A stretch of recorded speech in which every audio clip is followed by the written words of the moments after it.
আজ আমার পাশে যে মেয়েটা বসা আছে তার 12 বছর বয়স, ওজন বেশি এবং তার 12 বছর বয়সেই তার ডায়াবেটিস হয়ে গেছে। এবং এই ডায়াবেটিসটা কিন্তু বড়দের যে ডায়াবেটিস হয় সেই ডায়াবেটিস, মানে বাচ্চাদের কালে একটা ডায়াবেটিস আছে সেটা ওজনের সাথে সম্পর্কিত না, এমনি হয়। কিন্তু ওর ক্ষেত্রে যেটা হয়েছে, আমাদের বড়দের যে ডায়াবেটিস, ওজন বেরিয়ে যাওয়ার কারণে ওর বডি ইনসুলিন তৈরি করতে না পারার কারণে সেই ডায়াবেটিসটা হয়ে গেছে। সামনে ওর অনেক জীবন পড়ে আছে, অনেক দূর যেতে হবে। আজকে 12 বছর, ওর 80 বছর পর্যন্ত, 100 বছর পর্যন্ত যদি আমরা চিন্তা করি, তাহলে এই দীর্ঘ সময় ওকে কিন্তু সুস্থ জীবনের মধ্যে দিয়ে যেতে হবে। আমরা চাইলেই কিন্তু পারতাম এই ডায়াবেটিসের প্রতিরোধ করতে। এই ডায়াবেটিসের কিছু লক্ষণ আছে। ওর ঘাড়ের দিকটা যদি আমি দেখি তাহলে দেখা যাবে যে ওর ঘাড়ের ত্বক অত্যন্ত কালো হয়ে গেছে। অনেকেই আমরা এটা কেমিক্যাল দিয়ে বা ক্রিম দিয়ে এটা উঠায় ফেলার চেষ্টা করি, অনেকে স্কিন ডাক্তারের কাছে যায়। না, এটা একটা ভয়ঙ্কর সংকেত আমাদের জন্য। এই ধরনের যদি কারো হয়ে থাকে তাহলে সে দ্রুত আমাদের কাছে যোগাযোগ করবে। এবং সবচেয়ে মজার বিষয়টা হচ্ছে, যেভাবে এই রোগগুলো বাড়তেছে সেমনি আমাদের টেকনোলজিও বাড়তেছে। আমাদের ওজন কমানোর জন্য আগে কোনো মেডিসিনই আমাদের হাতে ছিল না, আমরা হাতটা কিছুই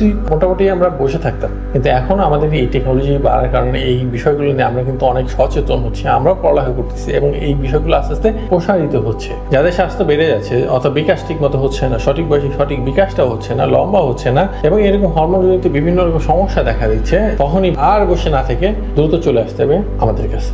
এই ডায়াবেটিস আর হরমোন কেয়ার একটা নতুন প্রতিষ্ঠান। অনেকে এই লোকেশনটা জানে না যে কোথায়। এই ফরিদপুরের মুজিব সড়কে নীলটুলিতে আরোগ্য সদন হসপিটাল আছে, অনেকেই চিনেন। তার উল্টা দিকের বিল্ডিং এর 3 তলায়, একটু কষ্ট করে 3 তলায় উঠতে হবে। আর সমরিত হসপিটালের ঠিক পাশে